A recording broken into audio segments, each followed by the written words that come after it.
The wind outside was crisp, carrying that sharp November bite that made people walk a little faster and talk a little less.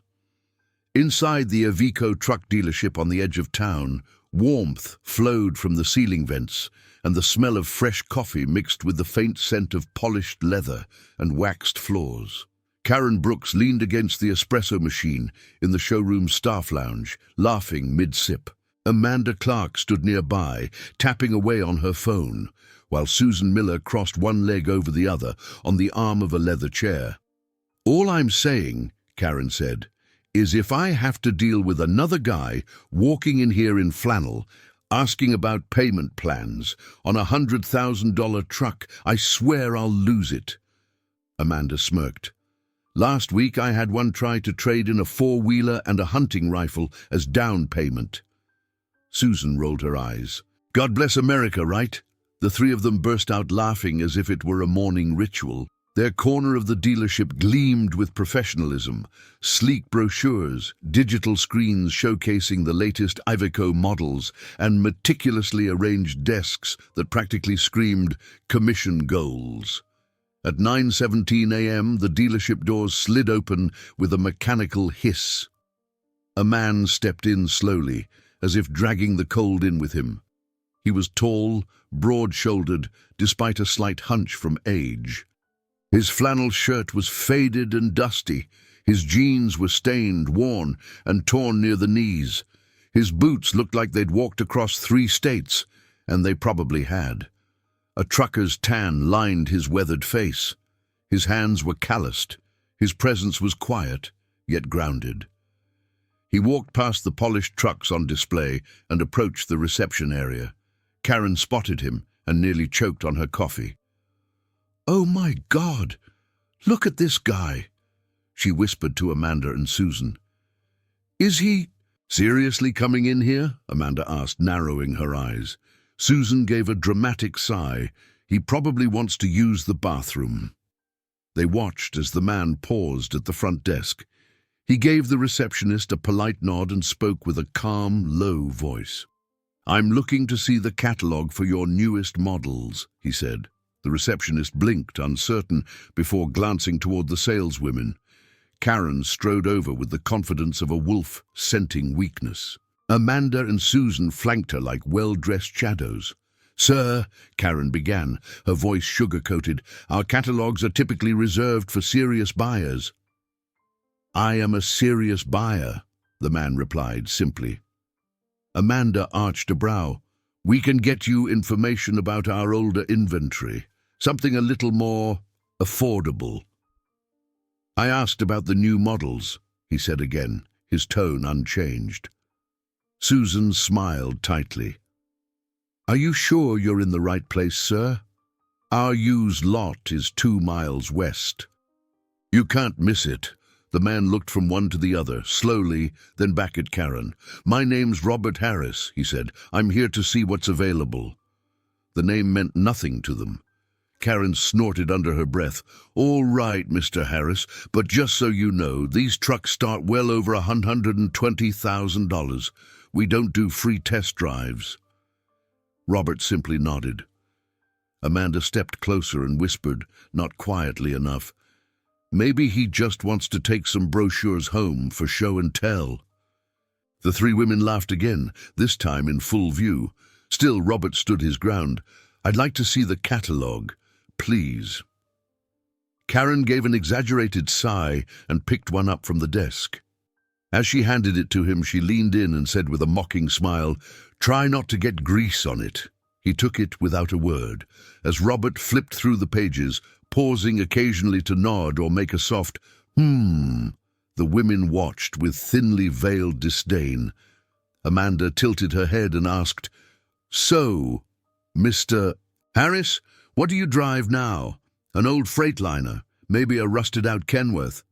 Susan added, "Or is this your first time seeing a truck up close?" He didn't answer. He just turned another page, studying the specs.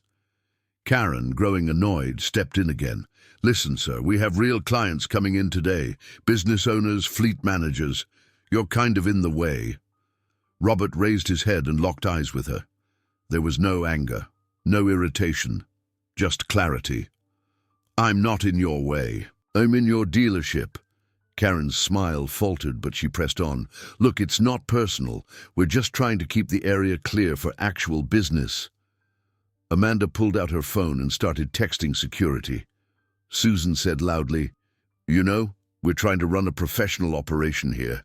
You can't just wander in off the street and waste people's time." Robert looked down at the glossy catalogue, then back up. "I'll ask one more time. I'd like to speak to someone about the latest model." Karen crossed her arms. "I think it's time you left." And that's when the doors opened again. The hum of traffic outside paused as a new presence entered the building. The man who walked in was everything the women respected. Sharp navy suit, polished shoes, perfectly combed hair, and an air of authority. Mark Sullivan, general manager of the dealership. He was checking something on his tablet when he looked up and froze. He stared at the man by the desk. "Robert?" he asked, voice stunned. Robert turned his head. "Hey there, Mark!" Mark dropped the tablet onto a nearby table, walked briskly over, and to everyone's shock, wrapped Robert in a warm, firm hug. "Robert Harris," Mark said, stepping back and smiling wide. "I wasn't expecting you today, sir." The room went silent. Karen's face drained of color. Amanda's phone slipped slightly in her hand. Susan looked like she might actually faint. Mark turned toward the trio, his voice firm but still calm. "Ladies, I hope you've been taking good care of Mr. Harris. He's one of our most important investors." No one spoke. Robert simply stood there, the catalogue still in his hand, a calm expression on his face. He didn't look smug. He didn't smirk. He didn't need to. The room had already said enough. The polished glass of the VIP office reflected the morning sun, casting soft beams across the leather chairs and mahogany table. It was a room rarely used, reserved for high-profile buyers, fleet deals, and the kind of clients executives took to lunch with white linen napkins. Mark Sullivan pulled out a chair for Robert Harris. "Please sit. Can I get you something? Coffee? Water?" Robert shook his head. "I'm all right. Just came here to get business done." Mark nodded respectfully and took a seat across from him, but his expression lingered with curiosity. "I wasn't sure when you'd stop by again. After the Q3 meeting, I figured it might be closer to year-end." Robert glanced through the glass walls, his eyes following the movements of the dealership staff, who were now pretending not to stare. "Didn't plan on coming in today, was passing through. Figured I'd get a look at what's new." "You came in quietly," Mark said with a half-smile. "As always." Robert gave a small shrug. "I didn't need an entrance. Just a catalogue." For a moment, silence hung between them. Not heavy, but thoughtful. Mark cleared his throat.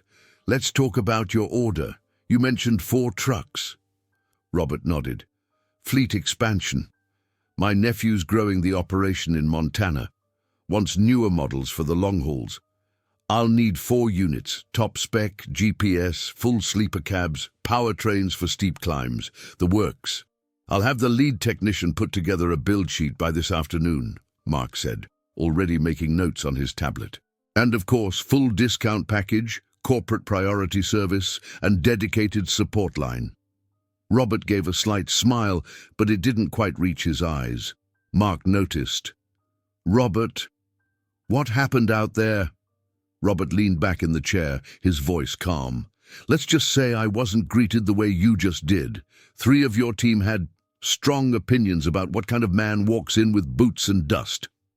Mark sighed, jaw tightening. "They didn't recognize you." "I wasn't looking to be recognized," Robert said. "I came here as a client, not a name on your shareholder list." He reached into the inside pocket of his worn flannel and pulled out a small, faded photograph, creased and weathered from years of being carried close. It showed a younger Robert beside a red Freightliner, smiling with his arm around a woman in denim and a child holding a toy truck. "I drove for 30 years, he said softly. Started with that truck. Slept in it more than I did at home. Lost my wife to cancer while I was on the road. Missed birthdays, holidays. You know what kept me going? The idea that maybe one day I wouldn't have to run rigs anymore. That maybe I could own something bigger than the road. Mark didn't say a word. He knew better. I saved every damn cent, Robert continued. Invested carefully.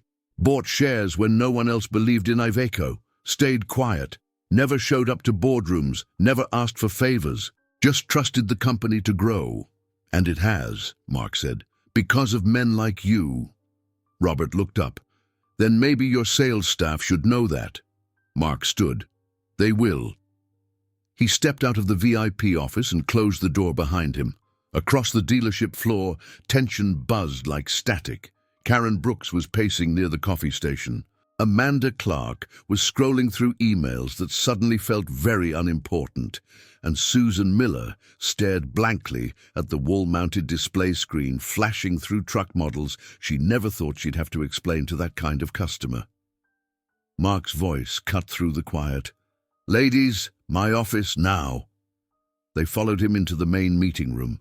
The glass walls offered no protection from the eyes now glued to them from the rest of the staff. Mark didn't raise his voice. He didn't need to. "What you did out there today was not only unprofessional, it was shameful," he began. "You judged a client by the dirt on his boots without asking a single real question." Karen tried to salvage ground. "We thought he was lost. He didn't look like someone interested in what? Spending money," Mark interrupted. "You know who that man is? Robert Harris. He owns more shares in Iveco than any 3 people in this building combined, including me." Amanda's mouth opened, but no words came. Susan paled visibly. "He never said—" "He didn't have to," Mark snapped. "He came here with dignity, patience, and respect. You gave him none of that. And if I hadn't walked in when I did, you would have called security on one of this company's biggest private investors." He let that sink in. Karen's voice cracked. "We didn't mean to." "You did," Mark said coldly. "And now you're going to be accountable." He stepped aside, and the door opened again. Robert walked in, not with anger, not with arrogance, but with the same quiet calm that had unnerved them hours earlier. "I'm not here to yell," Robert said, looking each woman in the eye. "I've lived long enough to know yelling doesn't change minds. Only experience does." He walked slowly to the center of the room. "When I walked in, I was just another dirty old man in boots, but those boots have hauled freight across 48 states. They've paid for college tuition, hospital bills, and mortgages. You laughed at them." He held up the faded photo. "I've missed more than I've gained in this life, but I built something. And now I invest in the companies that serve people like me, men and women who keep the country running while nobody watches." The women couldn't meet his gaze. Robert folded the photo and tucked it back into his pocket. "I don't need an apology," he said. "I just need to know that the next guy who walks in here with mud on his jeans gets treated like a human being." Mark nodded once. "They're being reassigned. Effective immediately." Robert gave a single nod. Then he walked out, not looking back. Outside the meeting room, the showroom had quieted. No one laughed. No one whispered. The receptionist gave Robert a small smile as he passed. A young technician in overalls paused by the shop doors and gave him a respectful nod. Robert nodded back, hands still dusty, catalogue still in hand. The road had changed, but men like him never did. The meeting room was colder than the showroom floor, not because the thermostat was lower, but because every person seated inside knew exactly why they had been called there. Karen Brooks sat stiffly in the first chair, her arms crossed tight across her chest. Amanda Clark, who usually carried herself like she owned whatever room she walked into, could hardly keep her hands still. Susan Miller sat furthest from the door, eyes burning into the polished conference table, as if staring at it long enough could turn it into a shield. Mark Sullivan stood at the head of the table, hands behind his back. He spoke quietly. "I want to hear it from you," he said. "From the beginning, what happened when Mr. Harris came in?" For a long moment no one spoke. Karen cracked first. "He came in and didn't introduce himself. He looked lost." "Dirty," Amanda added, nodding. "You know how these drivers are." "How they are," Mark repeated slowly, eyes sharp as a blade. Amanda swallowed. "I just mean, we weren't sure he was a real customer." "You didn't ask," Mark replied. "You assumed." Susan sat forward. "Look, we get approached by people all the time who don't buy anything. They ask for catalogs, waste time, pretend they want test drives. We thought he was one of them." Mark's voice was steady. "And so you humiliated him?" Karen shifted in her seat. "We didn't humiliate anyone, we just—" The door opened. Robert Harris stepped inside. The room fell silent. He didn't storm in. He didn't glare. He walked slowly, hands in the pockets of his worn flannel, posture relaxed but resolute. He took a seat at the opposite end of the table, as far from the executive trio as possible. "You don't need to defend yourselves," he said. "I'll tell it." Mark nodded and stepped aside. Robert looked at each woman, one at a time. His gaze wasn't angry, just unbearably honest. "When I walked through those doors," he began, "I asked to see the new model catalogue. Nothing more. Not a fleet, not a discount, not a favor." He leaned forward slightly. "I wanted to know how you treat a man you don't think can help you." Susan lifted her chin, trying to recover some dignity. "Sir, you have to understand." Robert interrupted softly, without raising his voice. "I understand perfectly." He folded his arms and continued. "You looked at my boots and saw dirt. You looked at my jeans and saw holes. You looked at my hands and saw calluses. And all of you decided that meant I didn't matter." Karen opened her mouth to protest, but the words never made it out. Robert continued, eyes locked on hers. "When I was 17, I got my first hauling job because a trucker saw me trying to fix my dad's old pickup with a wrench and no clue what I was doing. He didn't laugh. He didn't tell me to go somewhere else. He handed me the right tools and said, 'If you want to work, I'll teach you.'" He shifted his gaze to Amanda. "At 25, I drove 12-hour routes while my daughter was born in a hospital 3 states away. I missed her first steps, her first words, but I kept the wheels turning because people needed shipments delivered, hospitals needed supplies, stores needed stock." Then to Susan. "I hauled through storms, breakdowns, blown tires, frozen brakes, and nights so long you start seeing things that aren't there. But I never laughed at anyone who asked for help." His voice stayed calm, but the gravity of every memory backed each word with steel. "So when I walked into this dealership today," he said, "and you 3 looked at me like I was garbage to be swept off the floor, I wasn't offended." He leaned back, hands folded loosely. "I was disappointed."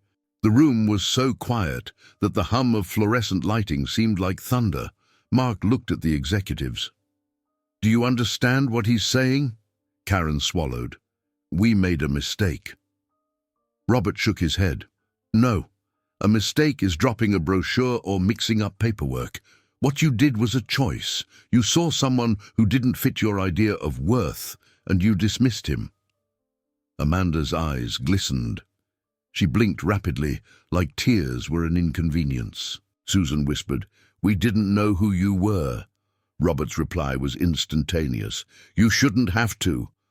That hit harder than anything else said that morning. Mark stepped forward, his voice firm. "Effective immediately, all 3 of you are removed from sales duty. You'll be reassigned to administrative support and assistant-level tasks until further notice." Karen shot up from her chair. "Wait, Mark, we're top performers." "Your liabilities," he said coldly. "A commission is worthless if it costs the company its reputation." Amanda's voice trembled. "We'll lose clients." "You already did," Robert murmured. He pushed his chair back, stood, and places his hands flat on the table. One trucker doesn't move this country, he said. Thousands do. Millions. People with dirt on their clothes and exhaustion in their bones. You judge them by what they wear, by how they smell, by how much dust is on their boots. But without them, none of this, he gestured around the glossy showroom, exists. He stepped toward the door, then paused. It's not our clothes that carry America, he said. It's our work. Then he walked out. Mark remained still for several seconds, letting the silence crush the room. Only when Robert's footsteps had faded did he turn to the executives again. You're lucky he's a patient man, Mark said. If it were anyone else, this dealership would be on the news. No one responded. Shame had already answered for them. The sky had cleared by the time Robert stepped outside. The cold November wind still tugged at his flannel shirt, but he didn't flinch. He paused at the edge of the dealership's glass doors, letting the sunlight hit his face for a moment. The chaos from earlier was behind him, left inside polished floors and corporate titles. He adjusted the brim of his old cap and walked across the lot where the latest line of trucks stood gleaming in the sun. Their freshly waxed surfaces reflected sky and steel. But Robert wasn't here for flash. He was here for grit, for power, for reliability. Mark Sullivan caught up with him a few steps later, tablet in hand and a renewed respect in his stride. We process the paperwork for the 4 units, Mark said, out of breath but smiling. Your nephew's fleet will have them in Montana within the week, all top of the line. Robert nodded, still scanning the trucks with a discerning eye. Appreciate it. Mark hesitated, then added, I'd like to offer you lifetime servicing on the house. Robert looked at him, one brow raised. Because I bought 4 trucks? Mark smiled faintly. Because you reminded us who we're supposed to serve. They shook hands.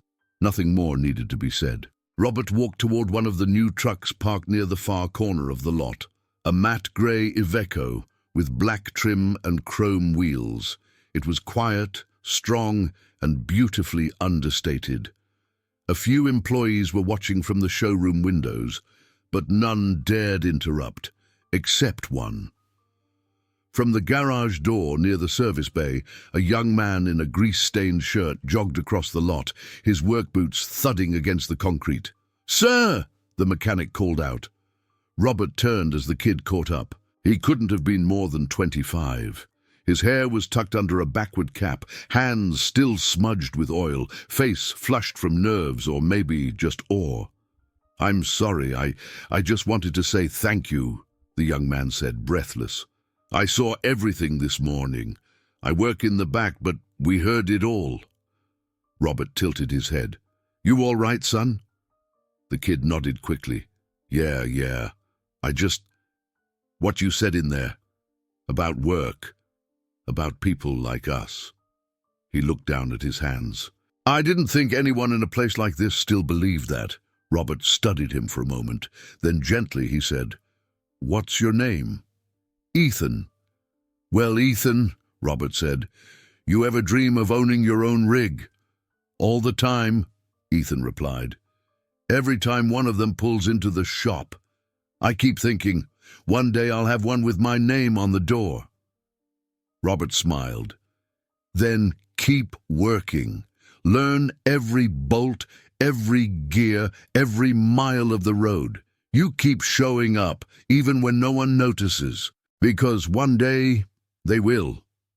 Ethan nodded, eyes wide. "I just want to be someone like you." Robert's smile didn't fade. He clapped a strong, calloused hand on Ethan's shoulder. "You already are." The words landed like a gift. Robert climbed into the cab of the grey Iveco. The door shut with a solid thud. The engine purred to life, smooth, strong, like a promise kept. As the truck rolled forward, sunlight glinted off the freshly applied vinyl across the door. Harris Freight Co. Est, 1982. The letters weren't flashy, just bold enough to be read from the road, just proud enough to carry 3 decades of sacrifice. He eased the truck toward the exit, passing the glass front of the dealership where staff watched in stunned silence. Even Karen, Amanda, and Susan, still dressed in their expensive clothes, stood behind the glass with nothing to say. Robert didn't look their way. He didn't need to. At the edge of the lot, he turned the truck onto the open road, the tires humming against asphalt, the sun climbing higher overhead. Another haul would come, another road would stretch ahead. But for now, one thing was clear. It wasn't the suits, the glass offices, or the luxury lounges that kept America moving. It was men like Robert and men like Ethan, boots on the ground, hands on the wheel, work in their blood.